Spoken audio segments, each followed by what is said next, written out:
हालांकि हीटवेव अभी नहीं चल रही है। आंध्र प्रदेश में 5 दिन तक तूफान का भी अलर्ट है।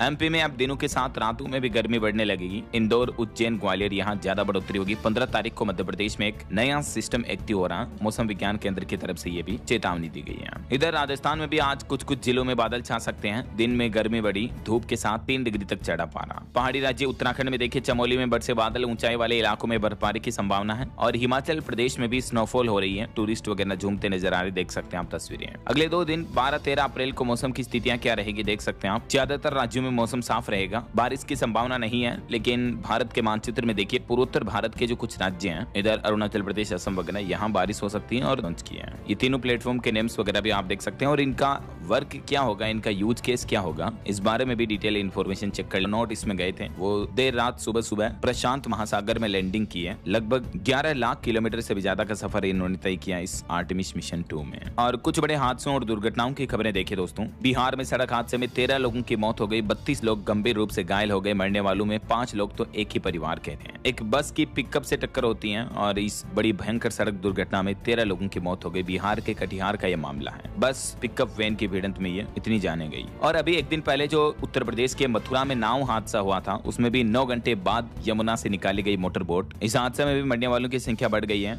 11 श्रद्धालुओं की मौत हो गई, 5 अभी भी लापता हैं। एक शख्स तो ऐसा था जिसकी 4 महीने बाद शादी थी लेकिन जान जा चुकी है। और वृंदावन नाव हादसे पर एक चौंकाने वाला खुलासा तो ये सामने आ रहा कि इन श्रद्धालुओं को लाइफ जैकेट भी नहीं पहनवाई हुई थी, कोई सुरक्षा उपकरण नहीं थे। क्षमता से ज्यादा लोगों को श्रद्धालुओं को एक नाव में बिठाया गया था। कान्हा की नगरी में श्रद्धालुओं की जान से कुछ इस तरह से खिलवाड़ कर रहे हैं ये मोटर बोट वाले, जरा देखिए आप। अब सरकार चालक को हिरासत में ले चुकी है, मतलब पुलिस, और सख्त कार्रवाई भी की जाएगी की धमकी दी। शांति पर अभी भी संशय बरकरार है। और दोस्तों, पाकिस्तान की राजधानी इस्लामाबाद में वार्तालाप को लेकर ईरान के राष्ट्रपति ने भी 2 टूक जवाब देते हुए कहा कि हम बहादुरी से बातचीत करेंगे, राष्ट्र हित से कोई समझौता मंजूर नहीं होगा। देर रात तक बातचीत का दूसरा दौर जारी रहा लेकिन अभी तक कोई नतीजा नहीं निकल पाया। तो देखते हैं आगे इस पर, और जो भी अपडेट आएंगे मैं आपको बताता रहूंगा। फिलहाल देखिए खेल समाचार पर खबर है। आईपीएल में लगातार 3 हार के बाद आखिरकार चेन्नई की जीत हुई। दिल्ली को 23 रन से हराया। सैमसन का शतक देखने को मिला, ओवरटन को 4 विकेट मिले। चलिए अगली खबर देखिए। बॉलीवुड की दिग्गज सिंगर आशा भोसले मुंबई के बीच क्रेंडी हॉस्पिटल में भर्ती करवाई गई। इनकी पोती का कहना कि थकान और छाती में इन्फेक्शन हुआ। पहले हार्ट अटैक की खबरें आई थी। हम जल्दी इनके स्वस्थ होने की कामना करते हैं। और वही की फिल्म जन नायकन भी ऑनलाइन लीक हो गई। पूजा हेगड़े ने दुख जताया और फैन से थिएटर में देखने। दूसरा, इलेक्ट्रिक व्हीकल पर दिल्ली वासियों को लेकर एक रिपोर्ट भी सामने आ रही है कि पिछले 1 साल में राजधानी में 29% तक बढ़े हैं इलेक्ट्रिक व्हीकल के रजिस्ट्रेशन। वहीं दिल्ली के सरकारी स्कूलों में शिक्षक बन सकेंगी अब ट्रांस वुमन भी। सुप्रीम कोर्ट की तरफ से ऐसी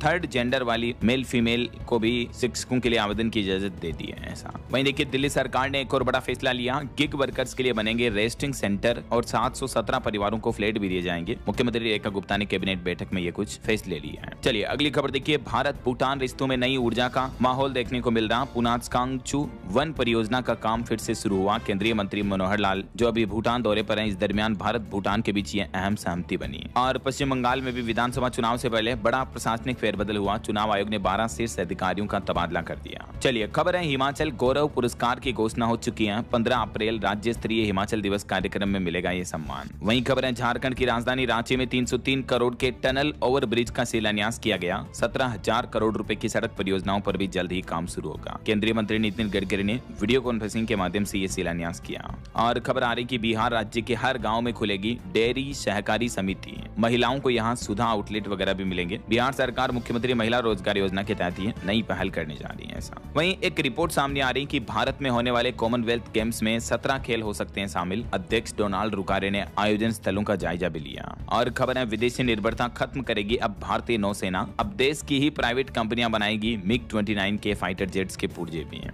चलिए खबर है हरियाणा राज्य में तेजी से निवेश के अवसर बढ़ रहे हैं। महिलाओं की हिस्सेदारी 50% बढ़ी। मुख्यमंत्री नायब सिंह सैनी ने 12 देशों के उद्योगपतियों को न्योता दिया और अपने संबोधन में ये बातें कही। वहीं दोस्तों हरियाणा राज्य के श्रमिकों के लिए भी अच्छी खबर है। नायब सिंह सैनी सरकार ने 5,000 रुपए तक न्यूनतम मजदूरी बढ़ा दी है और इसकी अधिसूचना भी जारी हो चुकी है। श्रमिकों के न्यूनतम वेतन में लगभग 35% तक की बढ़ोतरी की गई है। हरियाणा सरकार ने श्रमिकों के हित में यह बड़ा फैसला लिया। चार्ट में आप देख सकते हैं कि इस बढ़ोतरी के बाद अब अकुशल, अर्ध कुशल, कुशल और उच्च कुशल श्रमिकों को कितना न्यू सरकार की तरफ से यह भी बड़ा फैसला लिया गया। सरकारी डॉक्टर अब निजी प्रैक्टिस नहीं कर पाएंगे, इस पर पूर्ण प्रतिबंध लगा दिया है। चलिए अगली खबर देखिए। उत्तर प्रदेश में बिजली उपभोक्ताओं को बड़ी राहत मिली है। अब बिना सहमति के प्रीपेड मीटर नहीं लगाए जाएंगे, स्मार्ट मीटर वगैरह। लोगों की सहमति लेना जरूरी होगा ऐसा। वहीं दोस्तों इस महीने अप्रैल के राशन वितरण में भी नई व्यवस्था लागू होने जा रही है। गेहूं 3 और चावल 2 किलो प्रति यूनिट मिलेगा। वेस्ट यूपी में यह राशन वितरण में बदलाव किया गया है। और मुख्यमंत्री योगी आदित्यनाथ का कहना है कि 25,000 नौकरियों का मौका, 200 कंपनियां शामिल होगी। सीएम योगी रोजगार मेले का उद्घाटन करेंगे कल 13 अप्रैल को यूपी के मुजफ्फरपुर में।